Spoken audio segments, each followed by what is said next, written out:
Welcome to Bookfulness. This is our deep dive into the fourth edition of Evolution by Fuduma and Kirkpatrick. Hello again. So, this is episode 3.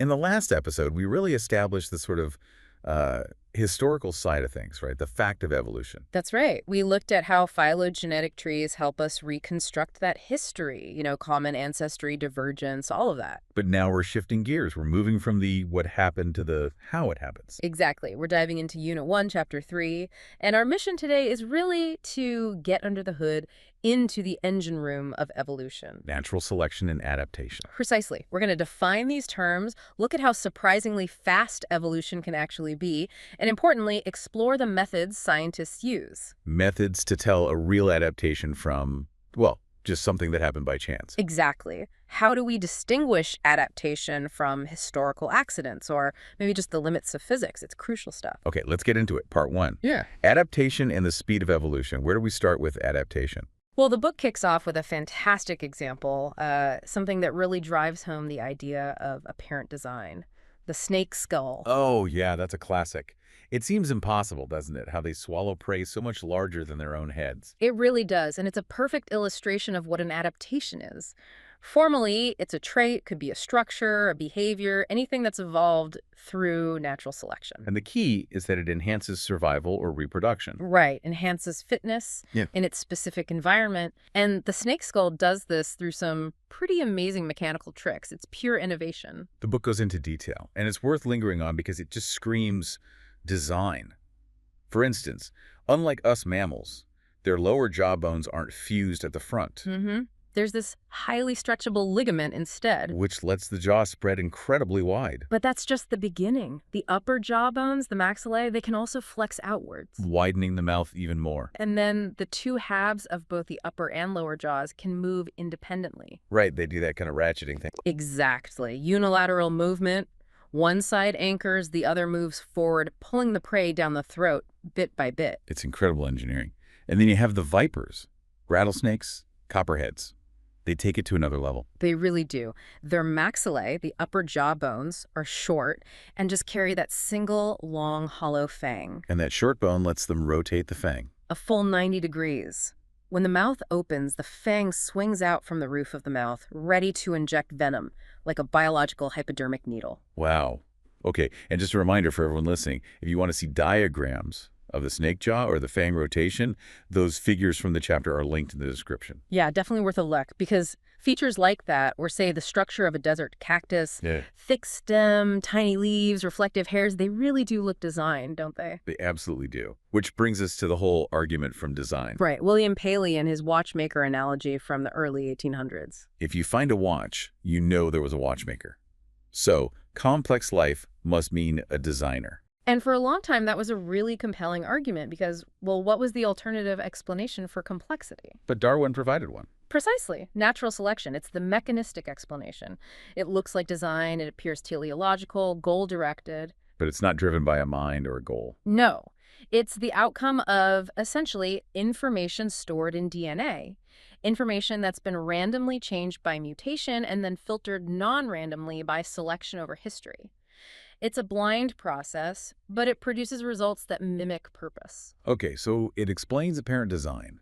And crucially, we don't need millions of years of fossils to see it working. Absolutely not. That old idea that evolution is too slow to observe in a human lifetime, it's just wrong. We have tons of examples now. Hundreds. And ironically, many of the best examples of rapid adaptation are driven by us, by human activity-changing environments really drastically. Like the soapberry bug example. Maloma. A fantastic case study. These bugs feed on seeds inside pods using this long, thin beak. Historically, they fed on native plants. But then people started planting related Asian tree species as ornamentals in places like Texas and Florida. Yeah, starting around the mid-20th century, and this completely changed the food source for the bugs. And the pods were different sizes. Significantly different. In Texas, the introduced Asian plants had much larger pods, meaning the seeds were deeper inside. But in Florida, the introduced species had much smaller pods than the native ones. So different selective pressures in different places. Exactly. And the bugs adapted incredibly quickly. In Texas, within just a few decades, the populations evolved much longer beaks to reach those deeper seeds. While in Florida, They evolved shorter beaks, better suited for the smaller pods. These are genetically based changes, visible in less than 50 years. Real-time evolution. It's amazing, and we see this pattern repeatedly when we apply strong pressure, like with pesticides. Oh, definitely. Antibiotic resistance in bacteria is maybe the scariest example, but you see it in hundreds of insect species evolving resistance to pesticides. The book also mentions plants adapting quickly, like grasses near old mines. Right, adapting to toxic heavy metals like copper and zinc in the soil. Sometimes in less than 100 years, they evolve tolerance to levels that would kill ordinary plants. But this example brings up an important point. These adaptations often come with a cost, right? A trade-off. Absolutely. That tolerance isn't free. The adapted plants might produce special proteins, chelators to bind up the metals, or have other mechanisms. Which takes energy. A lot of energy. So you take that super tolerant plant and grow it in normal, clean soil, and it often does poorly compared to a non-tolerant plant. It's invested so much in defense, it has less energy left for growth or making seeds. So it's specialized. It's sacrificed general performance for survival in that specific toxic environment. Exactly. Trade-offs are fundamental. We also see these rapid shifts driven by things like commercial fishing or hunting, Because we tend to target the biggest individuals. which creates this sort of perverse selection pressure against being big or maturing elite. Like with Atlantic cod. Yeah, gatos marhua. Intense fishing removed the biggest, oldest fish, the ones that matured later. This favored the genes of cod that reproduced earlier at a smaller size. So the whole population shifted its life history. Within a decade or two in some areas, the average size at maturity dropped. And trophy hunting does something similar, like with bighorn sheep horns. Right. Hunters target the rams with the biggest horns. So genes for large horns are actively removed from the population. Leading to a measurable decline in average horn size over time. Yeah, documented in places like Alberta. It shows selection isn't working for the good of the species here. It's optimizing reproduction under the specific pressure of human predation. Okay, so stepping back from this first part, the big takeaway is that evolution isn't always slow. Not at all. When selection pressure is strong and consistent, especially in environments we've altered, adaptation can happen remarkably fast. Provided, of course, that the necessary genetic variation is already there in the population for selection to act on. Right. Which brings us to part 2. What exactly is natural selection? Okay, digging into the definition. Darwin's original summary is still pretty powerful, isn't it? The preservation of favored variations and the rejection of injurious variations. Simple and elegant, but the modern understanding is more precise, more statistical. It has to be. The formal definition the book gives is any consistent difference in fitness among different classes of biological entities. Okay, consistent difference in fitness. So we need to define fitness. What's the currency of selection? Fitness, in evolutionary terms, is pretty straightforward. It's the average number of offspring an individual with a certain trait or phenotype leaves in the next generation. Reproductive success, basically. Exactly. Reproductive success, which obviously includes survival because you have to survive to reproduce. Right. Dead organisms have zero fitness. Pretty much. The book uses a nice, simple example with annual plants to make the math clear. Yeah, walk us through that. Okay, imagine only 1 in 1,000 seeds actually survives to become a plant. So survival rate is 0.001. But the plants that do survive are successful. Maybe they produce, on average, 3,000 seeds each. So the fitness calculation is survival rate times reproductive output. Yep. 0.001 times 3,000 gives an average fitness of 3 for that plant type. Let's call it genotype A. Meaning each original seed, on average, leads to 3 seeds in the next generation. Right. Now, imagine a slightly different type. Genotype B, maybe it's a bit tougher or produces slightly more seeds. If its average fitness is, say, 4, It leaves 1 more offspring, on average. then it's simply going to increase in frequency much faster than genotype A. It will take over the population over generations. That is natural selection. That consistent difference in fitness driving changes in frequency. Exactly. And for this whole process to lead to evolution change across generations, 2 conditions absolutely must be met. Okay, what are they? Condition 1, there has to be a link, a correlation between the phenotype, the trait we're looking at, like beak length and fitness. The trait difference has to actually cause the fitness difference. Makes sense. And condition 2. The variation in that trait has to be heritable. It has to be passed down from parents to offspring. Like the beak lengths in the soapberry bugs had to be genetic, not just caused by what they ate as individuals. Precisely. If it wasn't heritable, the population would just reset every generation. No evolution. Got it. Correlation between trait and fitness and heritability of the trait. Those are the necessary and sufficient conditions. And this brings us to a really important clarification. Selection isn't purposeful. Right. We often talk like it is nature selected for that. It's just metaphorical shorthand. Selection is a statistical process, a mathematical outcome. It's not an agent with intentions. And it's definitely not random chance. Absolutely not. It's the opposite of chance, like genetic drift. Drift is random fluctuations in gene frequencies, especially in small populations. Selection is deterministic. If that fitness difference exists consistently, the trait will increase or decrease predictably. Okay, non-random filtering. Even though the raw material, mutation, is random, selection itself is the non-random part. And the book makes an interesting point that these principles of selection aren't limited just to genes. That's a key insight. While we usually focus on genetic inheritance, the logic of selection applies anytime you have variation, heritability in a broad sense, and differential fitness. So that could include epigenetic changes, like modifications to DNA that affect gene expression. Yes, if those epigenetic marks are reliably passed down and affect fitness, selection can act on them. Or even cultural inheritance. Cultural. How does that work? Think about socially learned information that affects behavior, maybe tool use in primates or birdsong dialects. If learning a particular song dialect, for instance, makes a male bird more successful at attracting mates. Then that cultural trait, the song, increases in frequency because it boosts reproductive success. Exactly. Selection principles apply. Fascinating. Okay, thinking about the environment's role. The book says the effective environment depends on the organism. What does that mean? It means the world isn't monolithic.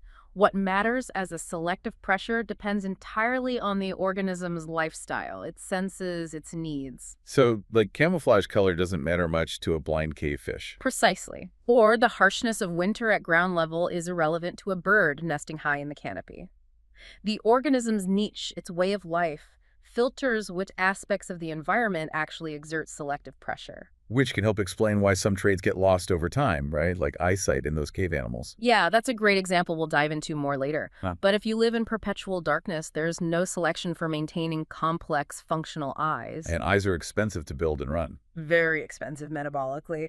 So if there's no benefit, selection against wasting energy on eyes might even arise. Or mutations that degrade eyes just accumulate because there's no penalty. We'll definitely come back to that cave fish puzzle. Yeah. Contrasts with us humans, doesn't it? We rely so much on vision. That selection pressure for maintaining a super acute sense of smell has relaxed. Compared to many other mammals, we've lost the function of a lot of olfactory receptor genes. They've become pseudogenes because we just don't need them as much in our niche. Interesting. Okay, that sets the stage for part 3. The levels of selection. This sounds like it could get complicated. It can be, yeah. It's about asking who or what is the primary beneficiary of selection. Is it the gene, the individual organism, the group? Let's start small with the gene. This is the idea of unit selection, most famously pushed by Richard Dawkins with the selfish gene concept. So the gene itself is the unit of selection. At this level, yes. Any gene variant, any allele that manages to increase its frequency in the gene pool is, by definition, successful. It's selfish in the sense that its structure or effect promotes its own replication. Usually by helping the organism it's in survive and reproduce. Usually. But sometimes a gene might promote its own transmission even if it slightly harms the individual carrying it. Think of things like meiotic drive, where a gene cheats the system to get into more than 50% of the gametes. Ah, okay. And this gene-level view helps explain altruism, things that look selfless. Absolutely. Through kin selection, altruism is behavior that costs the actor but benefits the recipient. Why would that evolve? Because the recipient is likely to be related. Exactly. Relatives share genes. So if I perform an altruistic act that helps my sibling survive and reproduce, even at some cost to me, the genes responsible for that altruism can still increase in frequency overall. Because copies of those genes in my sibling get passed on. Right. It's often explained by Hamilton's rule, basically. Altruism evolves if the benefit to the recipient, weighted by how related they are, outweighs the cost to the actor. The gene is still promoting its own copies, just indirectly. So the gene is still selfish by helping its copies in other bodies. That's the logic. Now, this leads us into the trickier, more historically debated area, group selection. Right.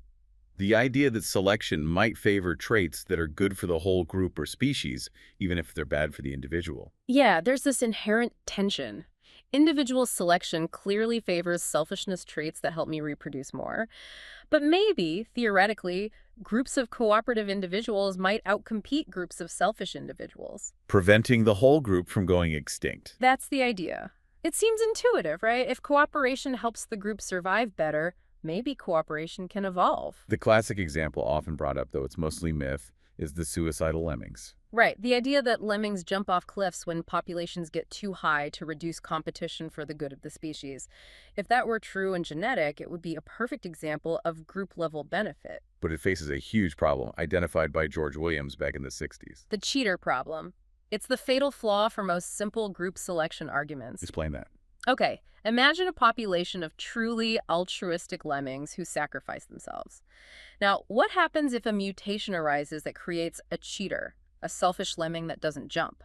Well, the cheater stays behind, eats the resources, and reproduces. Well, the altruists die.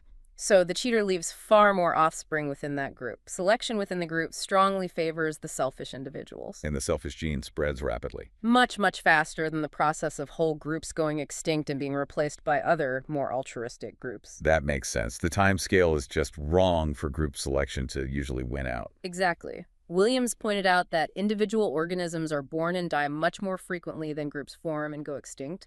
The turnover rate is vastly different. So selection acting on individuals is almost always a stronger force. Generally, yes. While multi-level selection is still debated in some contexts, the consensus is that strong group selection requiring individual sacrifice is rare in nature. Individual and genic selection are usually dominant. Okay, but there's one more level. Species selection. Right. This operates on a much grander timescale, often seen in the fossil record. It's about differential rates of speciation, origination, or extinction of entire lineages based on traits shared by the species within that lineage. So not about individuals within a species, but about the birth and death of whole species. Exactly. Think about a long-term trend like Cope's rule. The tendency for lineages to evolve larger body size over millions of years. That might not be because bigger individuals are always better within each species. It could be because species with larger average body sizes, once they evolve, tend to have lower extinction rates. Maybe they're more resilient ecologically.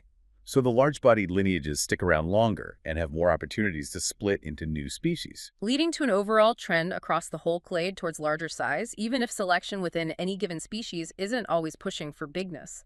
The trait large body size is being selected for at the lineage level because it promotes species persistence or diversification. Interesting. Macroevolutionary patterns driven by species-level properties. Okay, let's shift gears again. Part 4.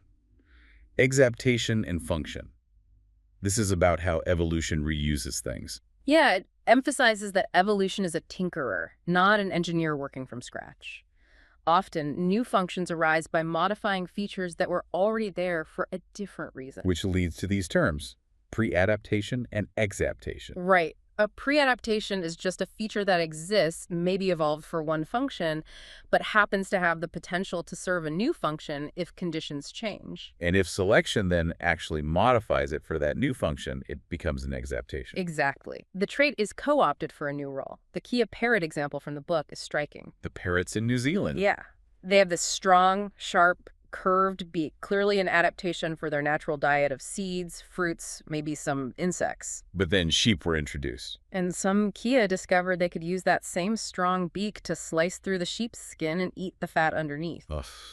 So the beak, adapted for fruit, became an exaptation for slicing sheep. Precisely. The beak structure itself wasn't instantly redesigned, but its function shifted. This initial co-option then sets the stage for further selection to potentially refine the beak for the new task. Another example is bird wings being used for swimming. Classic case. Wings are obviously adaptations for flight in most birds, but in ancestors of auks and penguins, those wings were co-opted, exapted for propulsion underwater. They started flying underwater. Right. Then, further modifications making the wings shorter, stiffer, more paddle-like, like a penguin's flipper. Those would be subsequent adaptations specifically for swimming, building upon the initial exaptation. So evolution layers things. Adaptation, exaptation, further adaptation. It's an iterative process of modification and reuse, which leads us to a really crucial conceptual distinction. Selection of versus selection for. This sounds subtle, but important. It's absolutely critical for avoiding faulty reasoning about adaptation. Let's use the book's analogy, the ball sorter toy. Okay, like a sieve that only lets small balls through. Right. Imagine you pour in a mix of small red balls and large blue balls. The sieve lets the small red ones through. So what is it selecting for? It's selecting for the property of small size. That's the trait that determines success passing through the sieve. Okay, but only red balls get through. So there is selection of red balls, but it's incidental. The sieve mechanism doesn't care about color, it only acts on size. Redness just happens to be correlated with the trait being selected for. How does this apply biologically? Think about pleiotropy, where one gene affects multiple traits. Imagine a gene increases cold tolerance, which is adaptive, selected for, but it also happens to cause slightly smaller body size, which might be neutral or even slightly bad. So selection favors the gene because of the cold tolerance. And as a result, the population evolves both higher cold tolerance and smaller body size. Selection acted for cold tolerance, but it resulted in selection of small size because the two traits were linked by the same gene. So the small size isn't necessarily an adaptation itself, it just came along for the ride. Exactly. It could be a non-adaptive side effect, a spandrel, as Stephen Jay Gould and Richard Lewontin famously called it. Understanding this difference is key to rigorously identifying true adaptations, which is our next topic. Right. Part 5, how to recognize adaptations. Because we can't just assume every trait we see is adaptive or invent a convenient story for it. Definitely not. We have to be critical scientists. Before calling something an adaptation, we must rule out the other possibilities. The book lists 4 main non-adaptive explanations. Okay, what's the first one? It could be a necessary consequence of physics or chemistry. Like the red color of blood. Perfect example. Hemoglobin's job, its adaptation, is carrying oxygen, which requires an iron-containing heme group. That chemical structure just happens to absorb and reflect light in a way that makes it look red. The color itself isn't the adaptation, it's a physical byproduct. Okay. Second non-adaptive explanation. It could be fixation by random genetic drift, pure chance. Especially in small populations. Right.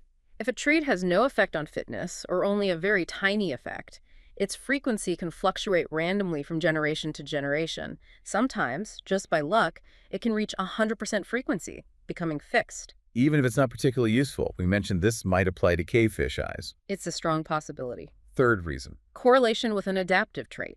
This is the selection of versus selection for issue again. A non-adaptive trait might increase in frequency just because it's genetically linked on the same chromosome or pleiotropically connected to a trait that is being strongly selected for. It gets dragged along. Essentially, yes. And the fourth non-adaptive explanation. Phylogenetic history. The trait is just a leftover from ancestors, historical baggage. Like the human tailbone. The caucipex, yeah. Or the blind spot in our vertebrate eye. It's a flaw in the design caused by the optic nerve passing through the retina. An engineer wouldn't design it that way. Definitely not. It's there because of the way vertebrate eyes happen to evolve ancestrally. It's a constraint imposed by history, a vestige that hasn't been eliminated, probably because changing that fundamental developmental wiring would cause too many other problems. Okay, so we need to rule out physics, drift, correlation, and history.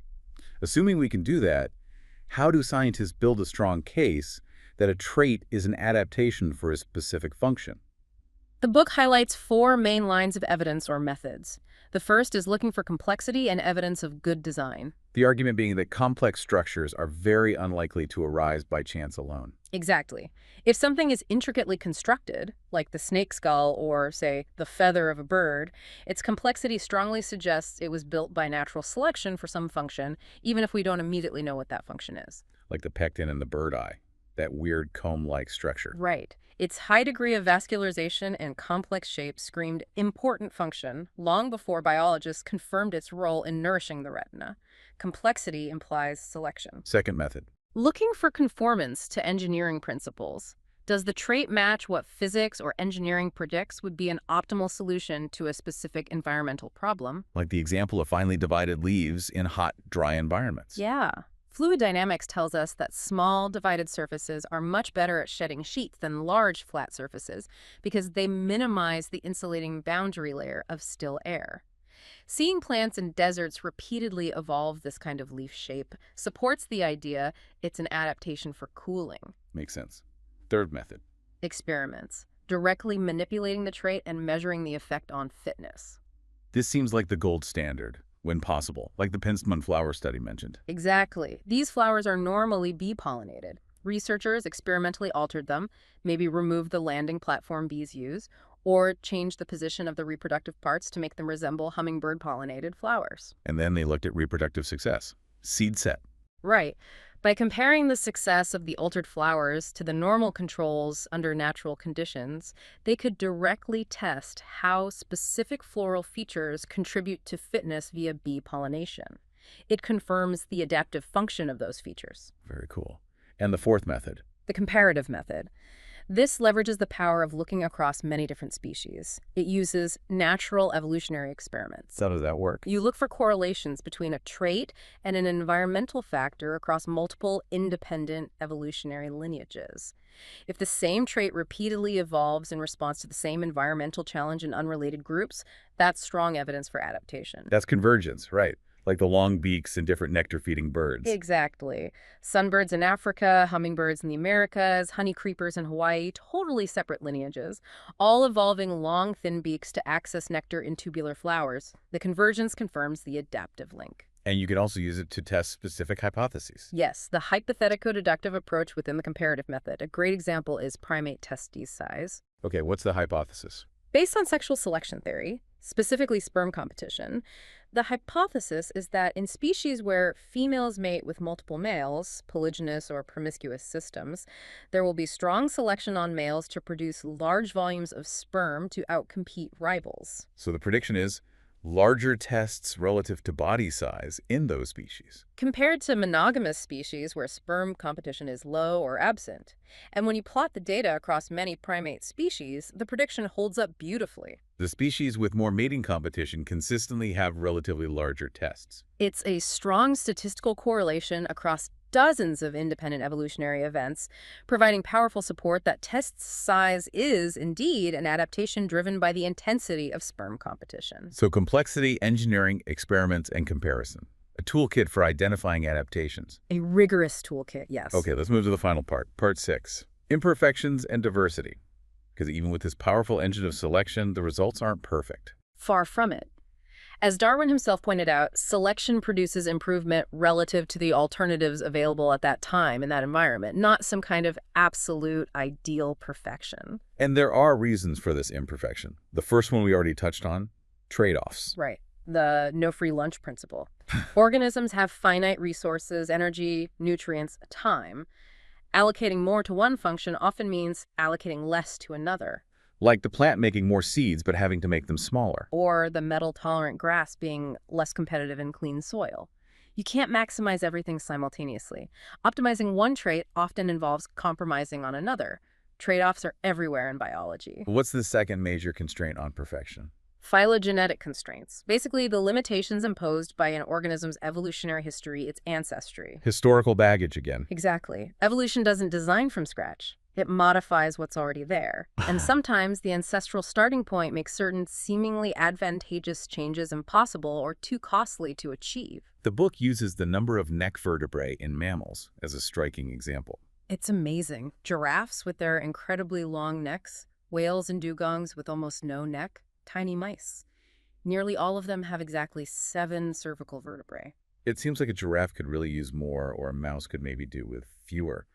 Why so rigidly fixed? Because the developmental genes controlling the number of neck vertebrae, probably Hox genes, are deeply integrated into the whole system of body plan development. Messing with them has knock-on effects. Severe ones. Studies show that mammals born with an abnormal number of neck vertebrae often have major skeletal problems elsewhere and are highly prone to certain cancers, especially as embryos. So the developmental cost of changing that number is just too high. Selection can't favor mutations that deviate from 7, even if a different number might seem better for the adult animal's mechanics. It's a powerful constraint imposed by the inherited developmental program. Evolution is stuck with that ancestral plan. So imperfections arise from trade-offs and these historical constraints. Right. And it's actually these constraints, combined with the fact that selection pressures vary so much from place to place, that drives the incredible diversity of life. Because what's optimal depends entirely on the local context. Precisely. Selection is the engine of divergence. Think about camouflage again, cryptic coloration in pocket mice. Dark mice on dark lava rocks, Light mice on light sandy soil. Driven by local predation pressure, the best color is different in different places, so selection pushes populations in different directions, eventually leading to divergence and maybe even new species. Selection can also drive diversity by reducing competition, right? Character displacement. Yes. When two similar species live together and compete for the same resources, selection often favors individuals in each species that are slightly different, allowing them to use slightly different resources. Like the Galapagos finches. When two species are on the same island, their beak sizes tend to diverge more than when they live on separate islands. Exactly. Selection pushes them apart ecologically to minimize competition. This promotes resource partitioning and increases the overall diversity that can coexist in an ecosystem. Okay. Before we wrap up, the book makes a couple of final, important clarifications about what natural selection is not. Yeah, these are crucial points to avoid common misunderstandings. First, selection is not moral or purposeful. The natural world is amoral. Completely. We can analyze the fitness consequences of behaviors like infanticide or cannibalism, but we absolutely cannot derive human ethics from nature. There's no ought from is in evolution. And the second big clarification. Selection does not act for the good of the species. This goes back to the group selection issue. Right. Individual advantage almost always trumps group benefit. If a selfish trait helps an individual reproduce more, it will spread, even if that trait might harm the population or the species in the long run. Think antibiotic resistance, again great for the individual bacterium, potentially catastrophic for the bacterial population faced with antibiotics, and certainly bad for us. So always keep the focus on differential reproductive success of individuals, or genes, not some vague notion of species benefit. That's the core message. Okay, we've covered a lot of ground on the theory. Let's try to apply it with that illustrative example from the end of the chapter, the puzzle of eye loss in cave animals. Ah, yes, a classic problem. Why do so many different animals that adapt to life in perpetual darkness, fish, salamanders, insects, crustaceans, tend to lose their eyes and alter their pigmentation? We need to propose two competing hypotheses, one adaptive, one non-adaptive. Let's start with the adaptive one, selection for eye loss. Okay. The adaptive hypothesis argues that losing eyes provides a direct fitness advantage in the cave environment. How? What's the advantage? Energy savings. Eyes, especially complex vertebrate eyes, are metabolically very expensive tissues to build during development and to maintain throughout life. They consume a significant chunk of an animal's energy budget. And in a cave where there's no light, they provide zero benefit. Exactly. So any mutation that reduces eye development or causes eyes to atrophy would save the individual energy. Which can then be reallocated. Right. That saved energy could go towards producing more offspring, growing faster, or perhaps investing more in other senses that are useful in the dark, like touch or chemical sensing via longer antenna or more taste buds. So the fitness advantage comes from redirecting that saved energy. Selection actively favors individuals who don't waste resources on useless eyes. That's the adaptive explanation. It predicts that eye loss should correlate with measurable metabolic savings or enhanced investment in other sensory systems. Okay, now the non-adaptive hypothesis. Eye loss happens, but not because it's actively selected for. Correct. The non-adaptive hypothesis relies on the relaxation of selection against eye degradation, combined with random processes. So in the dark, there's no penalty for having bad eyes. None whatsoever. Normally, in a light environment, mutations that mess up eye development or function would be strongly selected against purifying selection, would weed them out because sighted individuals survive and reproduce better. But in the cave, that purifying selection disappears. It's relaxed or gone completely. Now, mutations happen randomly all the time, and complex structures like eyes require many genes working correctly. They're vulnerable targets for degrading mutations. So these mutations that break the eyes just start accumulating. Yes. Because they're now effectively neutral, they don't harm the animal's fitness in the dark. They aren't weeded out. They accumulate in the population over generations. And through genetic drift. Especially in typically small, isolated cave populations, these neutral or slightly deleterious mutations can randomly drift to high frequency or even fixation. The population ends up eyeless simply because the machinery to build eyes has gradually fallen apart due to accumulated, uncorrected genetic errors. So under this hypothesis, eye loss isn't an adaptation for anything. It's just the passive consequence of neglect, mutation accumulation, and drift in the absence of selection to maintain eyes. That's the non-adaptive alternative. And distinguishing between these two, adaptive energy savings versus non-adaptive mutation accumulation, is a major challenge that researchers tackle using genetics, developmental biology, and comparative studies across different cave lineages. A perfect illustration of how you need rigorous thinking to disentangle the different evolutionary forces. Absolutely. So, wrapping up this deep dive, we've really unpacked natural selection as this non-random driving force behind adaptation. Yeah, we defined fitness as reproductive success, saw how selection acts on heritable variation, and realized adaptation can happen much faster than maybe we intuitively think. We also navigated the different levels where selection can operate genes, individuals, and sometimes even species, and highlighted why individual selection is generally considered the most potent force shaping traits day to day. And crucially, we looked at the scientific methods used to identify adaptations rigorously, distinguishing them from physical byproducts, random drift, genetic correlations, or just historical leftovers. And we acknowledge that evolution doesn't produce perfection. Trade-offs and the constraints of ancestry mean that adaptations are always compromises, shaped within the limits of history. We've now completed Unit 1 of the book, laying the groundwork of what evolution is and its main engine. Where do we go next? Next time we kick off Unit 2, titled How Evolution Works. We'll be diving into Chapter 4, focusing on the ultimate source of all the variation that selection acts upon: mutation and variation. The raw material itself. How do new traits arise in the first place? Exactly. We'll explore the different kinds of mutations, how they happen, their rates, and their initial effects on fitness, setting the stage for selection. Sounds fundamental. Okay, looking forward to that. Should be a good one. Thanks for listening to Bookfulness. Join us for the next deep dive.